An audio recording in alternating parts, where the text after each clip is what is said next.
हरकत के। मेयर कराची के इलेक्शन में मुमकिन धांधली के खिलाफ जमात इस्लामी का शहर शहर एहतजाज। अमीर जमात इस्लामी सिराजुल हक की कॉल पर रैलियां निकाली गईं। पीपल्स पार्टी की क़यादत के खिलाफ नारेबाजी की गई। मैंडेट पर कब्जा नामंजूर के नारे लगाए गए।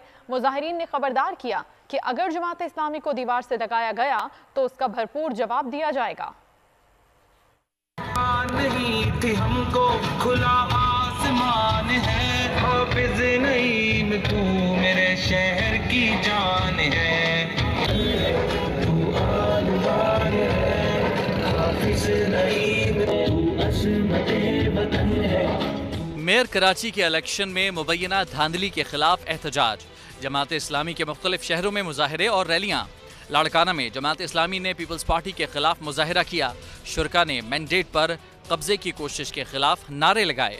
मुजाहिरीन ने कहा कि जमात इस्लामी कराची में जीत चुकी है, मेयर भी उसी का होना चाहिए। हाफिज नईम के रास्ते में रुकावटें डालने का सिलसिला बंद किया जाए। मिट्टी में भी सैकड़ों अफराद ने रैली निकाली। हाफिज नईम तू मेरे शहर की जान है। उमरकोट में सिराजुल हक की अपील पर प्रेस क्लब के सामने एहतजाजी मुजाहिरा किया गया। मुजाहिरे में जमात इस्लामी के कारकुनान की बड़ी तादाद शरीक हुई। बहावलनगर में जमात इस्लामी दफ्तर से रफीक शाह चौक तक एहतजाजी रैली निकाली गई। रैली के शुरका ने बैनर्स उठाकर जबरदस्त नारेबाजी की। मुजाहिरीन ने कहा कि मेयर कराची के लिए जमात इस्लामी की वाज़े अक्सरियत को अक़लियत में तब्दील करने के लिए ओछे हथकंडे इस्तेमाल किए जा रहे हैं। पाकिस्तान पीपल्स पार्टी ने कराची में काम किया है। एक